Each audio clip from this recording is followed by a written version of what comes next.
Di keheningan fajar Ramadan, Fadli terbangun, bukan karena alarm, tapi karena sebuah kegelisahan yang mengusik hatinya. Saat sahur, sambil menyantap hidangan yang disiapkan ibunya, ia memecah kebisuan. Bu, terkadang Fadli merasa ibadah ini seperti rutinitas saja. Puasa, sholat, tarawih, rasanya seperti daftar tugas yang harus dicentang. Apa yang salah ya Bu? Ibunya tersenyum lembut.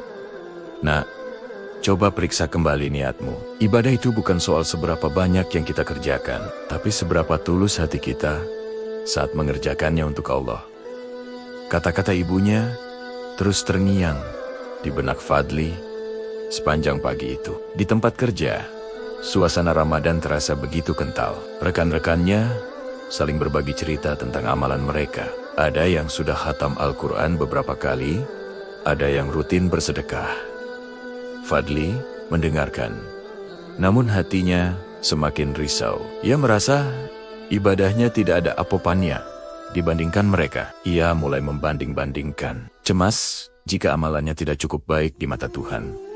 Saat jam istirahat, Fadli membuka aplikasi Al-Quran di ponselnya.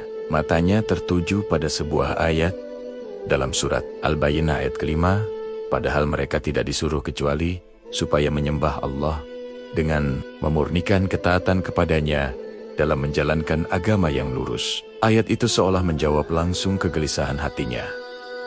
Memurnikan ketaatan, niat yang lurus. Sore itu, dalam perjalanan pulang, ia singgah di sebuah masjid untuk salat asyar. Setelah salat, ia melihat seorang bapak tua sedang berdoa dengan begitu khusyuk.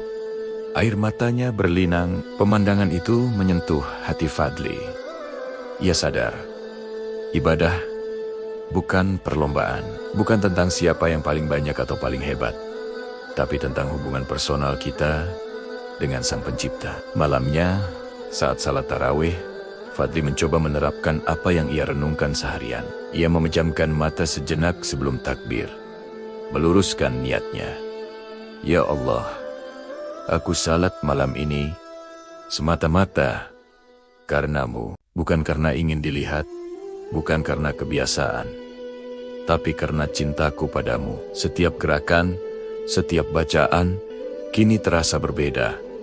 Ada ketenangan yang mengalir. Ia tidak lagi terburu-buru mengejar rakaat. Ia menikmati setiap momen percakapannya dengan Tuhan. Hatinya yang semula gelisah, kini dipenuhi kedamaian. Fadli teringat sebuah hadis yang pernah ia dengar. Sesungguhnya setiap amalan tergantung pada niatnya. Malam itu, Fadli menemukan kembali esensi ibadahnya. Ramadan kali ini menjadi titik baliknya. Bukan lagi tentang daftar amalan yang harus diselesaikan, tapi tentang perjalanan hati untuk mendekat kepadanya dengan niat yang paling murni. Ia tersenyum, merasa Ramadannya baru saja benar-benar dimulai. Semoga kisah Fadli ini bisa menjadi pengingat bagi kita semua untuk senantiasa memeriksa dan meluruskan niat dalam setiap ibadah kita. Karena sesungguhnya nilai sebuah amalan ada pada ketulusan hati yang mengiringinya. Terima kasih sudah menonton. Semoga bermanfaat.